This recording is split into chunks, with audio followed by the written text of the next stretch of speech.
Hello, I'm Dr. Sunny. Welcome to another edition of Rise and Shine with Dr. Sunny Fridge. I believe God's gift to us is life, and our gift to Him is how we live our lives.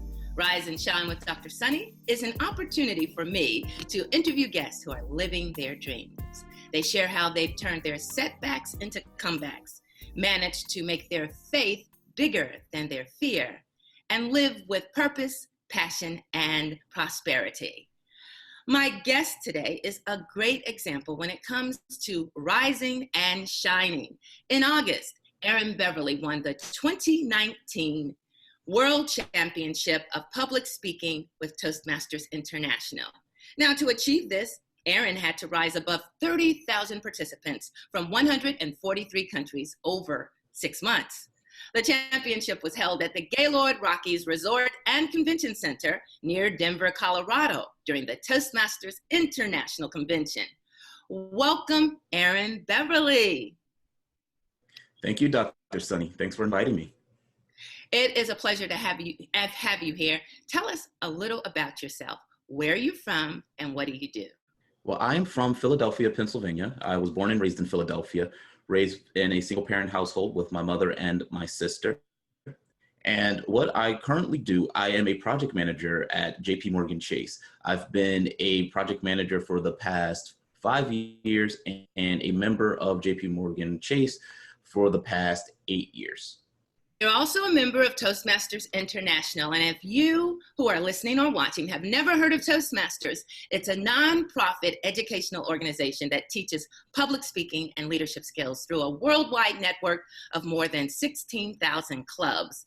Since 1924, thousands of people like me and Erin from diverse backgrounds have become more confident speakers, communicators, and leaders. Erin, let's talk about your win. Again, congratulations. It's only been a short time. How did it feel? It still feels pretty surreal.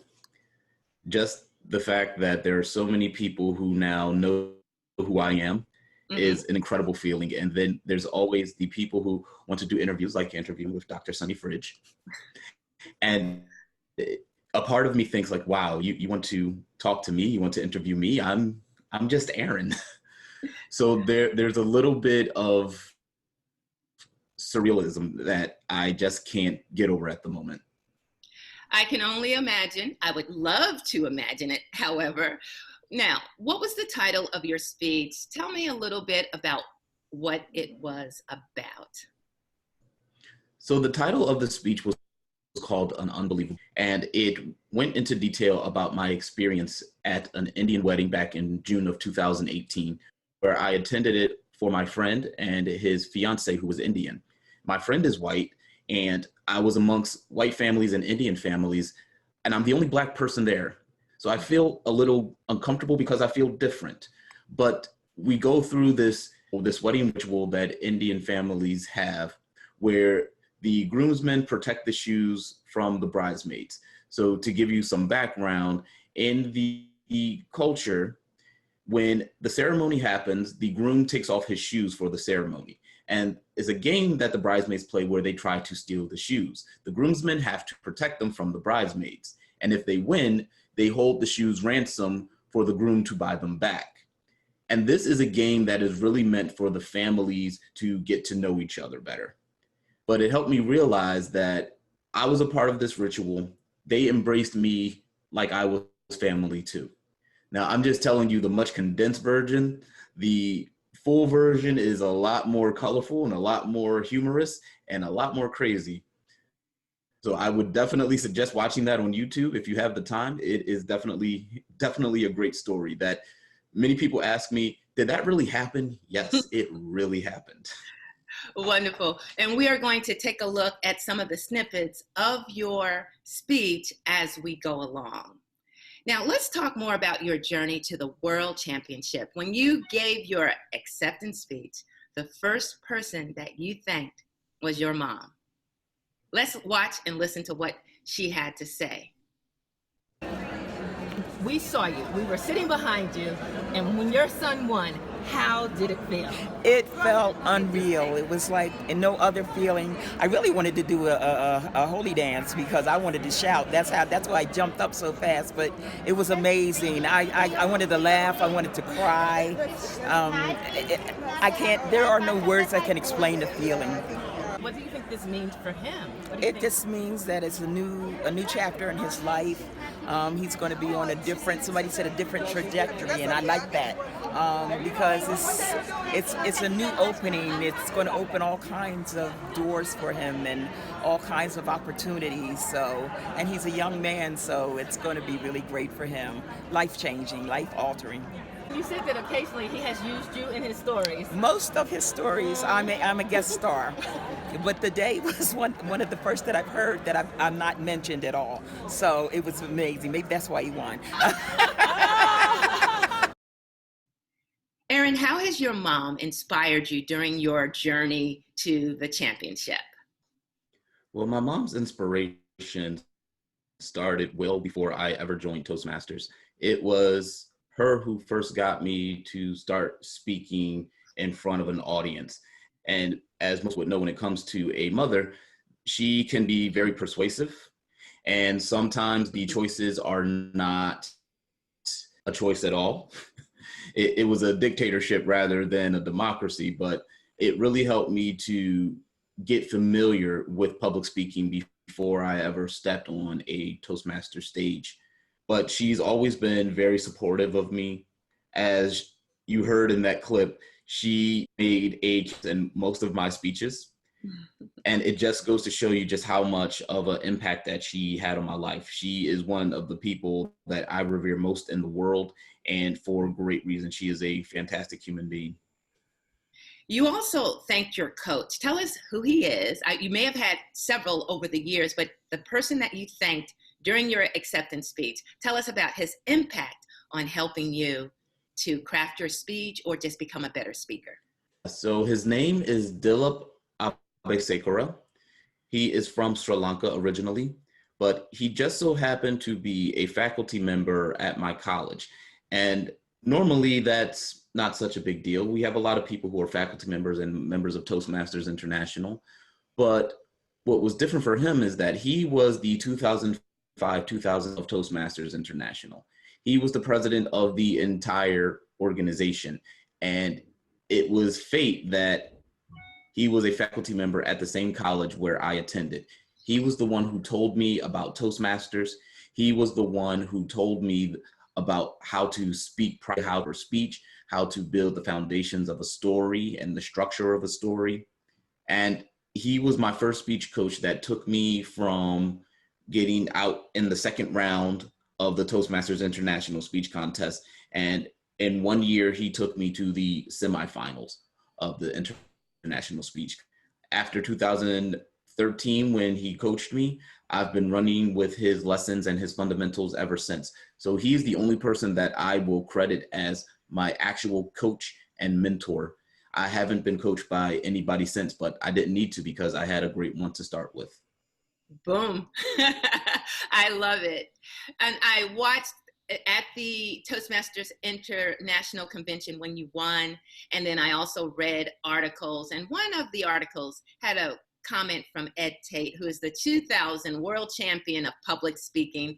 And here's what he had to say about your win.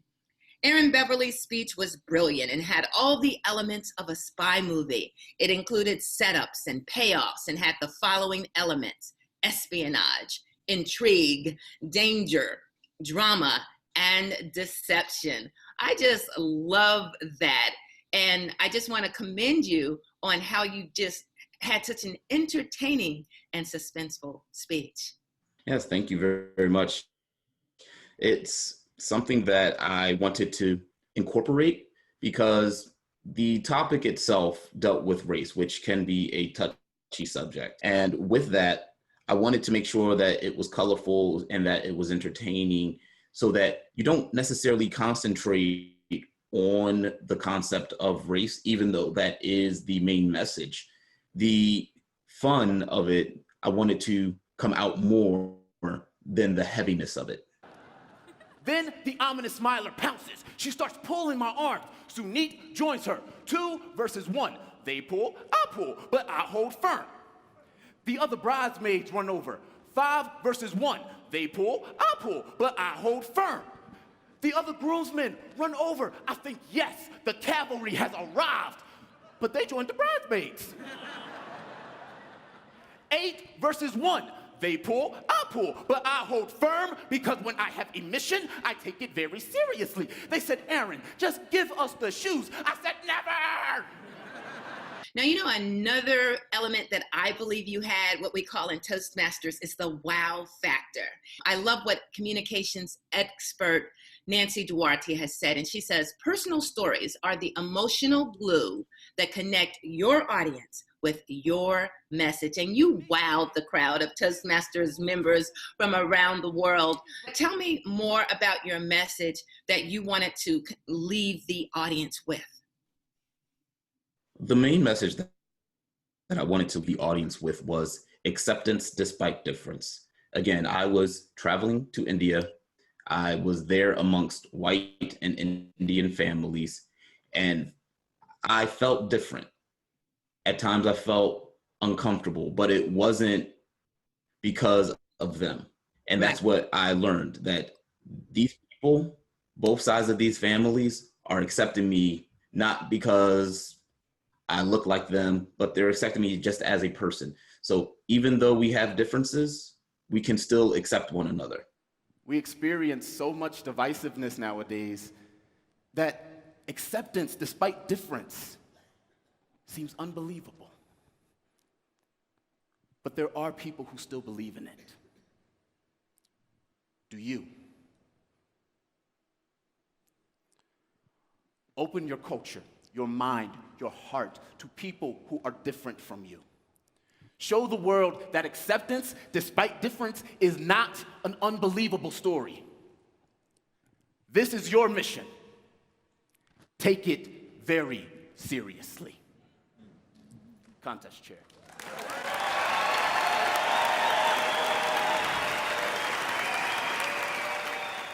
So even though we have differences, we can still accept one another. And that was the main message that I to tell everyone. Thank you so much for sharing that. It is so important, and it was well received. When we come back, we will talk about how you can gain confidence and become a better speaker or leader by joining a Toastmasters club near you. Stay with us.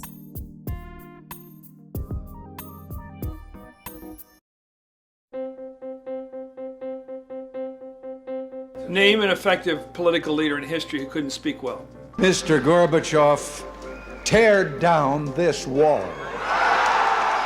There aren't any. Because when it comes to a disease, Freedom like requires this, leadership, there are and no leadership requires parties. oratory. You have to speak to be heard. I have a dream. It's all about personal growth and guts. Never give in. Never, never, never. Welcome back to Rise and Shine with Dr. Sunny. My guest is Aaron Beverly. He is the 2019 winner of the Toastmasters International World Championship of Public Speaking. He's also a member of a Toastmasters club. Aaron, which club are you a member of? So I actually belong to two Toastmaster clubs. One is in Philadelphia. It is called University City Toastmasters. It meets on the campus of the University of Pennsylvania. But then I am also a member of a chapter in Delaware. It's a corporate chapter, and it is called Christianity Keynotes Toastmasters. It is actually the club that I participated on behalf of. Wonderful. Tell us your why in Toastmasters. Why did you join, and why do you stay? How has Toastmasters helped you? I joined Toastmasters because I knew that public speaking was a crucial skill that needed to be mastered if I wanted to get ahead in business. No matter what job or profession that I chose, I would be required in some way, shape, or form to speak in front of an audience. And I needed to get better at it because even though my mom forced me to get on stage in front of audiences before, I still did not like public speaking because I feared it. But it was when I met Dilip Abeysekera, my first mentor, he told me about Toastmasters and I saw his eloquence. I saw his ability to speak and inspire. That was the first person who really encouraged me to want to join Toastmasters. Then the other person who I credit with helping me become a Toastmaster and wanting to learn public speaking and learning how to speak better is Barack Obama. So I joined Toastmasters in 2009, and that was after Barack Obama was on the campaign trail and after he was elected president. And his ability, again, I saw his eloquence, I saw his ability to inspire people. And I said to myself, I want to have that ability. So that was the straw that broke the camel's back. In 2009, I joined Toastmasters International, and then I haven't looked back since. What keeps me going is the growth that I have achieved ever since I joined. Every time I give a speech, every time I get feedback, every time I participated in a contest, I became a better speaker. I became a better person, I even believe. By the way, for me, Michelle Obama is one of my favorite speakers as well. So she came to Jackson State in Mississippi and gave our commencement speech. And I also just admire her. So between Barack and Michelle, you can't go wrong. No, now, you definitely cannot. I love your acknowledgement that you did during your acceptance speech to a fellow Toastmaster who you said gave you encouragement during your first speech as a Toastmaster. We call it the icebreaker. What did he say to you? To give you some background, the icebreaker speech is the first speech that all Toastmasters take, or the first speech that all Toastmasters give. And when I gave my icebreaker speech way back in May of 2009, the Toastmaster of the day, he facilitated that entire meeting. And then once I was done speaking, he got up and he said, there is a future world champion of public speaking. This is before I even knew what a world champion of public speaking was. I didn't know they had championships for public speaking. So he encouraged me, I should say, to keep going because that was just tremendous feedback. And I never forgot his words ever since. His name is Mr. Russell Culp. Wonderful. We all need that person in Toastmasters who sees something in us, even if they're not sure what it is. But in this case, he was right. Yeah, it took 10 years, but he was right. Yeah, 10 years. Okay, look, some people will never get there. You got there in 10 years. By the way, did you have setbacks that you turned into comebacks? Because I also know that you would have been voted least likely to be speaking on a stage with over 1,000 people. I heard you say that during one of your speeches. Were there setbacks that you had to overcome to get that confidence, or was it mainly through the lessons and the inspiration that you got as a Toastmaster speaker? So yes, there were definitely a lot of setbacks, but I believe the greatest setbacks are the ones that you dwell on. If you dwell on a setback and you decide that you're not going to grow from it, you just let it sit there and do nothing, then that's a complete failure.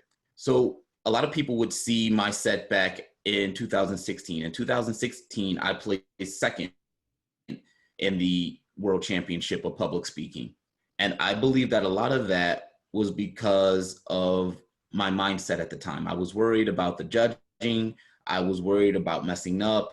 I wasn't focused on my message. So this year in 2019, I wanted to focus only on the message. I wanted to focus on the story and giving the proper message to the audience, telling the speech as it was intended to be given. And during that speech, I had a couple of fumbles. I tripped over a word or two here or there. I didn't say what I had intended to say word-wise, but I kept going, and I didn't think about the judging once. That was the mentality shift that I needed to have. It wasn't about the judging. It wasn't about messing up or not. It was about telling the intended story and the intended message. What's next for Aaron Beverly? What's next? I am really interested in getting more involved on social media and providing public speaking education that is free or very cheap for the masses, because something that I believe has happened in the self-development genre or the self-development industry is that we have critical information that can be useful to a lot of people, but we charge so much for it. And in the information era, I believe that all of this information is pretty much available. It's just that we're being charged a consolidation fee. I want to change that. I want to change the way that the industry is run. I want to provide all of this education for free, or as I said, cheaply. And I believe that if we have more people that can communicate better, they can understand each other better. If they understand each other better, then perhaps one day we can achieve that world peace that we've been seeking for so long. That's awesome. Now, I probably would think that you can also do that through your company, speakandbu.com. Tell me a little bit about that. Well, it's a very young company, and that is what I want people to do. I want them to speak and be themselves. And you will notice that it sounds grammatically incorrect, speak and be you instead of speak and be yourself, but that's the purpose. You want to speak and just be yourself. And sometimes that involves not speaking the way that some people would like you to speak, but you want to speak authentically. And that is the mission of Speak and Be You. So not just to provide that public speaking education, but helping you become your own authentic speaker. I love it. Erin, often people who come to Toastmasters, they come with their knees knocking, their heart racing 100 miles a minute, butterflies in their stomach, and they soon find that they can manage their fear and gain confidence and get those butterflies to fly in formation. You may have given a little bit of it already, but what's your advice for people who may not want to be a world champion, but they want to be a more confident speaker, maybe to get that job promotion or speak before a class or before fellow employees, or even, as you said, becoming better at communicating with their loved ones and others? So what would be your advice to them? My advice to them would be to speak. Regardless if you feel that you're ready, speak. If you feel afraid, speak, because it is a game of repetition. The more you do it, the better you'll get. The more you do it, the less nervous you will feel. Now, as a world champion speaker, I can tell you that the nervousness never quite goes away. But once you get on stage, once you start speaking, you forget that the nervousness is even there. And that is what I believe people say when they say they get the butterflies to fly in formation. It's something that comes with time and patience, but you have to keep getting up there. You have to keep speaking. And how can people find out more about you, maybe through social media? Let us know how we can reach you. Yes, you can reach me on Facebook. You can reach me on Instagram and YouTube, as well as LinkedIn. All the social media platforms I am pretty much on. But you can always reach out to me at Aaron at speakandbu.com. Awesome. Now, do you have that trophy nearby? I do, actually. Wonderful. Do you sleep with it? What do you do with it? No, I slept with it probably the first night, but after that, it got old. Well, thank you so much. Is there anything else that you would like to add about this experience or anything? I want to at least give you that opportunity. It's a great experience. Even if you aren't competing in the international speech competition, I would advise you to go to the international convention, because it is a great experience. A lot of cultures coming together as one, and it's a beautiful experience. I want to thank you, Aaron Beverly, 2019 Toastmasters World Champion of Public Speaking. You can find his winning speech on YouTube. Toastmasters, where leaders are made. As I close, I want to say that I'm proud to be a member of two Toastmasters clubs. One is Competitive Communicators. The club is 100% online, and we meet Tuesdays at 6:30 p.m. Central Standard Time. And you're welcome to join us on the Zoom video conferencing platform. All you need is a webcam and access to Wi-Fi and a computer or laptop.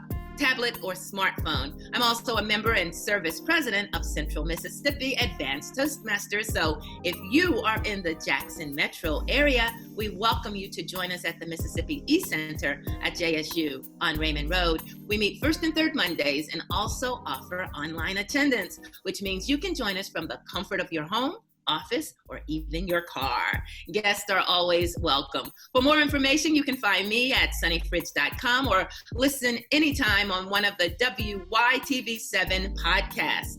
I'm Dr. Sunny. Remember, it's your time to rise and shine.